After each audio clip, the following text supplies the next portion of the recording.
Power generation and distributor সেক্টরের একটা অন্যতম কোম্পানি যার নাম হচ্ছে টাটা পাওয়ার কোম্পানি লিমিটেড।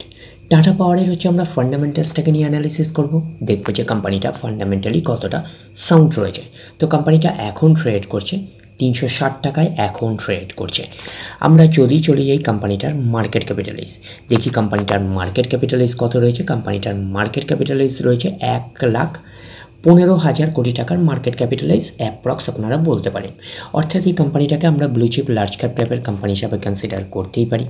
তো কোম্পানিটার আমরা যদি ROCE দেখি, return on capital employed 11.1%, ROE return on equity আছে 11.3%।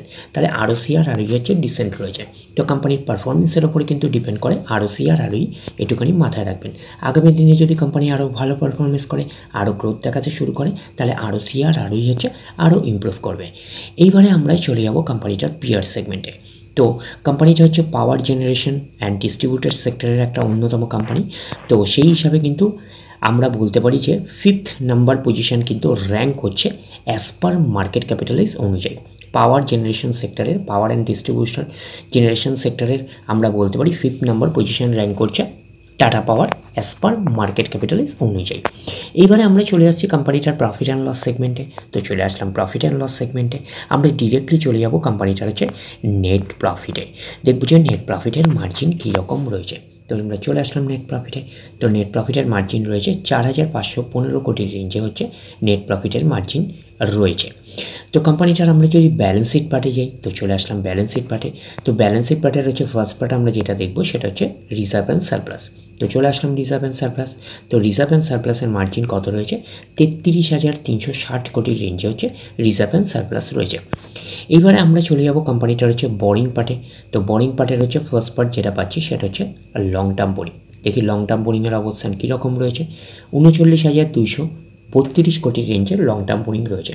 তো লং টার্ম বোরিং থাকা মানে কোম্পানির এক্সট্রা বার্ডেন থাকে ইন্টারেস্ট পে করার ব্যাপারে। আর শর্ট টার্ম বোরিং কত রয়েছে? শর্ট টার্ম বোরিং হচ্ছে 14,759 কোটির রেঞ্জে হচ্ছে শর্ট টার্ম বোরিং রয়েছে। তো শর্ট টার্ম বোরিং হচ্ছে ফ্ল্যাকচুয়েটিং ম্যানারে থাকে, প্রতি বছর আপস অ্যান্ড ডাউনস করে। তো আমরা শর্ট টার্ম বোরিংয়ের থেকে বেশি যেটা গুরুত্ব দিই সেটা লং টার্ম বোরিংকে। তো লং টার্ম বোরিং এখন রয়েছে 39,232 কোটির রেঞ্জে লং টার্ম বোরিং রয়েছে। এইবারে আমরা চলে যাব কোম্পানিটার হচ্ছে ক্যাশ অ্যান্ড ক্যাশ ইকুইভ্যালেন্টে, দেখব কীরকম অবস্থান রয়েছে। তো চলে আসলাম কোম্পানিটার হচ্ছে ক্যাশ অ্যান্ড ক্যাশ ইকুইভ্যালেন্টে কত আছে? 9,218 কোটির রেঞ্জে ক্যাশ অ্যান্ড ক্যাশ ইকুইভ্যালেন্ট রয়েছে। তো কোম্পানিটা একটা লার্জ ক্যাপ টাইপের কোম্পানি। তো লার্জ ক্যাপ টাইপের কোম্পানি হিসাবে ক্যাশটা ঠিকঠাকই রয়েছে বলতে পারি 9,218 কোটির রেঞ্জে। আর কোম্পানিটার শর্ট টার্ম বোরিং রয়েছে। তো শর্ট টার্ম বোরিং কত রয়েছে? শর্ট টার্ম বোরিং হচ্ছে 14,759 কোটির রেঞ্জে। আমরা বলতে পারি শর্ট টার্ম বোরিং রয়েছে। তো শর্ট টার্ম বোরিং হচ্ছে 14,759 কোটির রেঞ্জে। তো শর্ট টার্ম বোরিং হচ্ছে ফ্ল্যাকচুয়েটিং ম্যানারে থাকে, প্রতি বছর আপস অ্যান্ড ডাউনস করে। আর লং টার্ম বোরিং রয়েছে 39,232 কোটির রেঞ্জে লং টার্ম বোরিং রয়েছে। তো ব্যালেন্স শিটটাকে একটা ওকে টাইপের ব্যালেন্স শিট হিসাবে কনসিডার করতেই পারি। এবং কোম্পানিটার যদি আমরা রিজার্ভ অ্যান্ড সারপ্লাস বলি, তো রিজার্ভ অ্যান্ড সারপ্লাস ঠিকঠাকই রয়েছে 33,360 কোটির রেঞ্জে। তো কোম্পানিটার ব্যালেন্স শিট পার্টের যদি আমরা বলি একটা নেগেটিভ পার্ট বলতে পারি, সেটা কি লং টার্ম বোরিং অনেকটাই রয়েছে, সাথে সাথে শর্ট টার্ম বোরিংও রয়েছে। তো ব্যালেন্স শিটটাকে ঠিকঠাক হিসাবে কনসিডার করতেই পারি। এইবারে আমরা চলে আসছি কোম্পানিটার হচ্ছে শেয়ার হোল্ডিং প্যাটার্নে, দেখব কার কী অবস্থান রয়েছে। তো শেয়ার হোল্ডিং প্যাটার্নে আমরা চলে আসলাম। আমরা পাচ্ছি প্রমোটার মিন্সকে কোম্পানির ওনার কত পার্সেন্ট স্টেক হোল্ড করে রয়েছে? 46.86% স্টেক হোল্ড করে রয়েছে promoter. FIS foreign institutional investor রয়েছে 9.45%। DIS আছে ডোমেস্টিক ইনস্টিটিউশনাল রয়েছে 15.71%। আর গভর্নমেন্ট হচ্ছে না থাকার মতন 0.33%। আর পাবলিক রয়েছে 27.66%।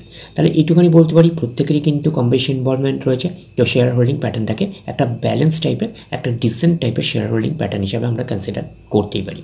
তো কোম্পানিটার নাম বলাই হয়ে গেছে টাটা পাওয়ার। তো কোম্পানিটা একটা ব্লু চিপ লার্জ ক্যাপ টাইপের কোম্পানি এবং কোম্পানিটা হচ্ছে পাওয়ার জেনারেশন অ্যান্ড ডিস্ট্রিবিউটর সেক্টরের কোম্পানি হিসাবে হলেও তার সাথে সাথে প্যারালেলি কিন্তু রিনিউয়েবল এনার্জি সেক্টরের ওপরে কিন্তু কাজ করছে।